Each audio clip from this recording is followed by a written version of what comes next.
Lucas capítulo 23. E levantando-se toda a multidão deles, o levaram a Pilatos. E começaram a acusá-lo, dizendo: Havemos achado este pervertendo a nação, proibindo dar o tributo a César e dizendo que ele mesmo é Cristo, o rei. Bom, neste momento as multidões já estavam sob efeito dos principais sacerdotes, dos anciãos e dos poderes demoníacos, e já tinham se esquecido das entrades triunfantes que Jesus havia feito, das curas e milagres. Estavam todos ali então sob efeito, de toda essa artimanha diabólica, que os principais sacerdotes estavam fazendo ali contra Jesus. Mas claro, sabemos que era preciso que isso se cumprisse para que nós viéssemos a ter o direito da salvação. E Pilatos perguntou-lhe, dizendo: Tu és o rei dos judeus? E ele respondendo disse-lhe: Tu o dizes. E disse Pilatos aos principais sacerdotes e à multidão: Não acho culpa alguma neste homem.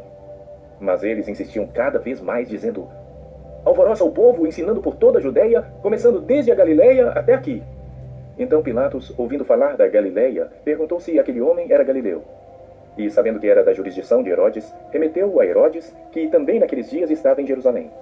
E Herodes, quando viu a Jesus, alegrou-se muito, porque havia muito que desejava vê-lo, por ter ouvido dele muitas coisas, e esperava que lhe veria fazer algum sinal.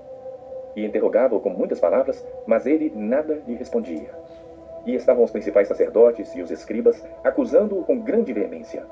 E Herodes, com seus soldados, desprezou e, escarnecendo dele, vestiu de uma roupa resplandecente e tornou a enviá-lo a Pilatos. E no mesmo dia, Pilatos e Herodes entre si se fizeram amigos, pois dantes andavam em inimizade um com o outro.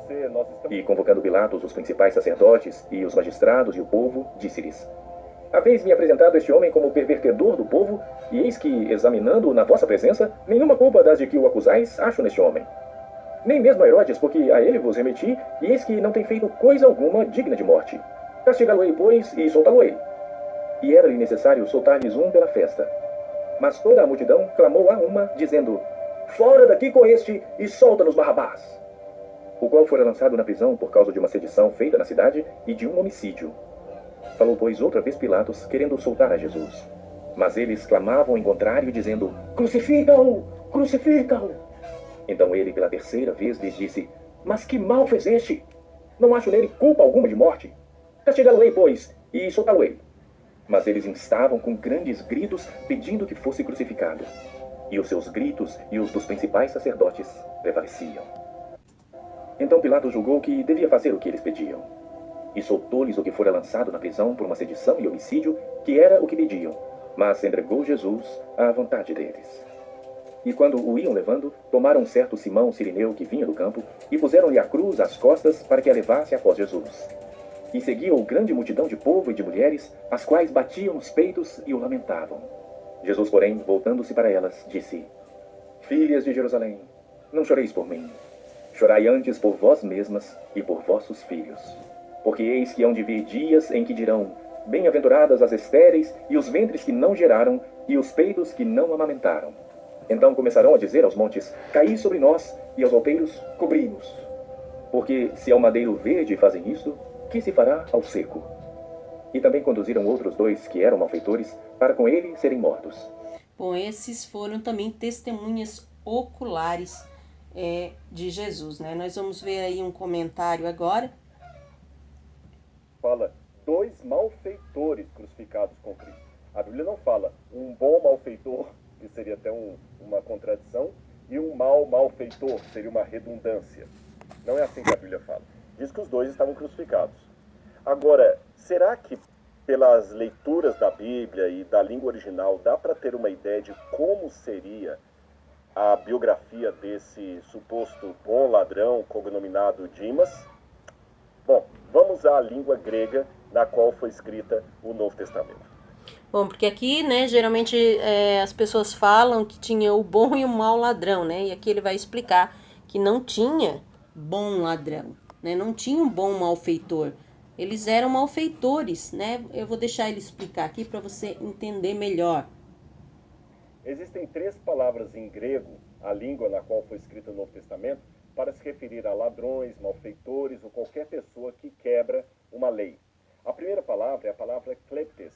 Kleptes é uma palavra genérica para qualquer pessoa que rouba algo. Da palavra kleptes é a palavra kleptomaníaco, sabe? Uma pessoa que tem a mania de roubar, vem dessa palavra. A segunda palavra que nós temos é kakurgos. Kakurgos é um malfeitor, alguém que faz coisas ruins, coisas fora da lei, da ilegalidade, que pratica violência. E a terceira, que é a mais forte delas, é a palavra lestai. Lestai é quem, se você olhar no dicionário de grego, lestai é quem pratica roubo ou criminalidade com resquícios de crueldade. Isso é muito sério. Esse é o lestai.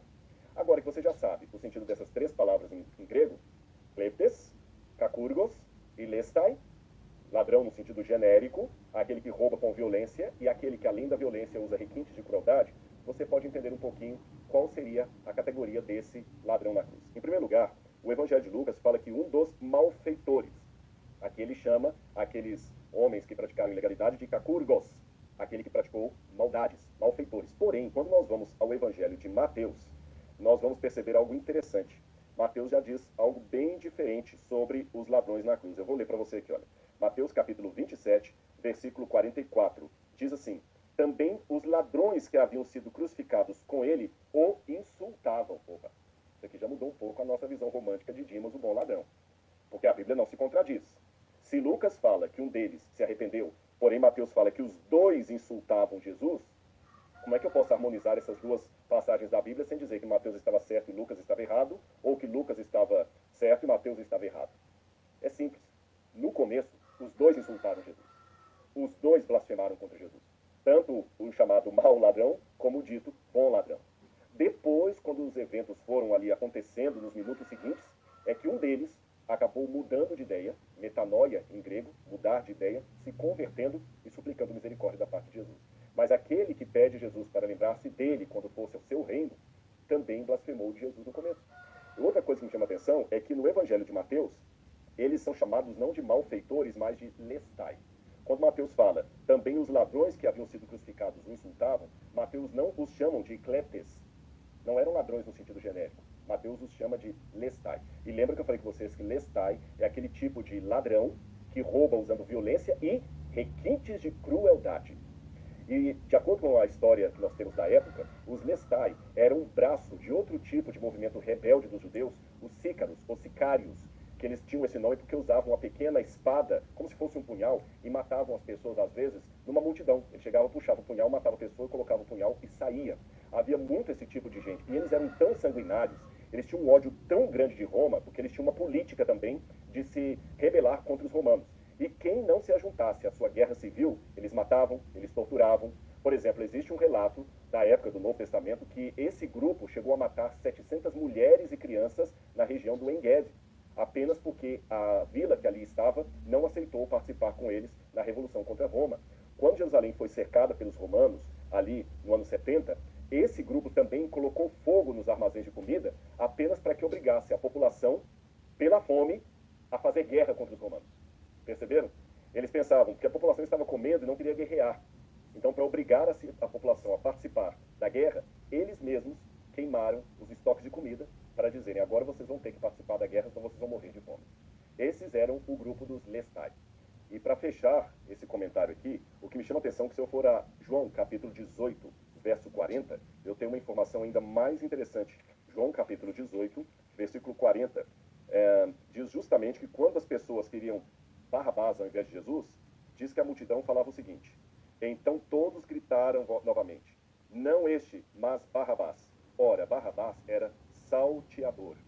Aqui na tradução em português está salteador, mas no grego está lestai. Ele era o chefe dos lestai. Agora eu entendo por que quando Jesus foi levado ao Calvário, havia 3 cruzes preparadas. Uma cruz para um dos lestai, dos salteadores ali, dos criminosos, a outra para outro dos criminosos, e a terceira para o chefe do bando, Barrabás. Então aqueles 2 criminosos que foram colocados ao lado de Jesus faziam parte do bando de Barrabás, que por sua vez era um criminoso que usava requintes de crueldade e uma agenda política para lutar contra o poder, contra a opressão. Era um Robin Hood piorado. Sabe? Bom, e nós vimos então essa explicação para você ver que não existe aí o ladrão bonzinho, né? Ele até se arrependeu e reconheceu Jesus como Senhor, como Rei, né? Mas ele não era bom, não. E quando chegaram ao lugar chamado A Caveira, ali o crucificaram e aos malfeitores, um à direita e outro à esquerda. E dizia Jesus: Pai, perdoa-lhes porque não sabem o que fazem. E, repartindo as suas vestes, lançaram sortes. E o povo estava olhando. E também os príncipes zombavam dele, dizendo: Aos outros salvou, salve-se a si mesmo, se este é o Cristo, o escolhido de Deus. E também os soldados o escarneciam, chegando-se a ele e apresentando-lhe vinagre. E dizendo: Se tu és o rei dos judeus, salva-te a ti mesmo. E também por cima dele estava um título escrito em letras gregas, romanas e hebraicas: Este é o rei dos judeus. E um dos malfeitores que estavam pendurados blasfemava dele, dizendo: Se tu és o Cristo, salva-te a ti mesmo e a nós. Respondendo, porém, o outro repreendia-o, dizendo: Tu nem ainda temes a Deus, estando na mesma condenação? E nós, na verdade, com justiça, porque recebemos o que os nossos feitos mereciam, mas este nenhum mal fez. E disse a Jesus: Senhor, lembra-te de mim quando vieres em teu reino. E disse-lhe Jesus: Em verdade te digo que hoje estarás comigo no paraíso. Bom, aqui há uma curiosidade. Naquela época, né, nos manuscritos gregos, não havia pontuação alguma até o 9º século. Então, toda pontuação é de total responsabilidade humana. Não se pode afirmar uma vírgula, um ponto nas escrituras. Por quê? Porque não havia. Ela era direta, ela vinha direta, ela não tinha esse tipo de pontuação. Então, acredita-se, né, que duas linhas teológicas, uma que falam que Jesus teria dito: E assim te digo, que hoje mesmo estarás comigo no paraíso. Aí entramos num debate teológico onde muitos perguntam: mas então seria o ladrão da cruz a pessoa que inauguraria o paraíso? Porque se Jesus ia preparar muitas moradas e naquele mesmo dia o ladrão subiria com Jesus, estaria naquele dia mesmo no paraíso, então ele seria a primeira pessoa a entrar no paraíso. Mas como não se pode afirmar, porque não havia uma pontuação naquela época, e a pontuação foi colocada por homens somente no 9º século, acredita-se que, né, tem uma linha teológica que acredita que Jesus tinha dito: te digo hoje que estarás comigo no paraíso. Né? Eu particularmente acredito que foi nessa visão, que Jesus estava dizendo: te digo hoje que estarás comigo no paraíso, ou seja, ele estaria ali num lugar de espera como os outros, né? Claro que isso realmente é um outro debate, também é uma outra questão, mas no meu ponto de vista, o que pode estar certo ou não, Jesus estaria dizendo assim: te digo hoje que estarás comigo no paraíso. Mas isso não muda a alteração, né? Não muda o fato de que um dos ladrões se arrependeu, reconheceu Jesus como Salvador, e que, sendo naquele mesmo dia ou um outro dia, ele estaria com Jesus no paraíso, né? Então, é só uma questão de curiosidade, para que é bom a gente saber os dois lados, né? Porque nenhum dos dois pode estar certo e nenhum dos dois pode estar errado. Apenas um dos dois é que está certo e apenas um dos dois é que está errado, mas não mudará o contexto da mensagem, né? A profundidade da mensagem, que era o arrependimento e a salvação deste ladrão. E era já quase a hora sexta, e houve trevas em toda a terra, até a hora 9ª, escurecendo-se o sol. E rasgou-se ao meio o véu do templo. E, clamando Jesus com grande voz, disse: Pai, nas tuas mãos entrego o meu espírito. E, havendo dito isto, expirou. E o centurião, vendo o que tinha acontecido, deu glória a Deus, dizendo: Na verdade, este homem era justo.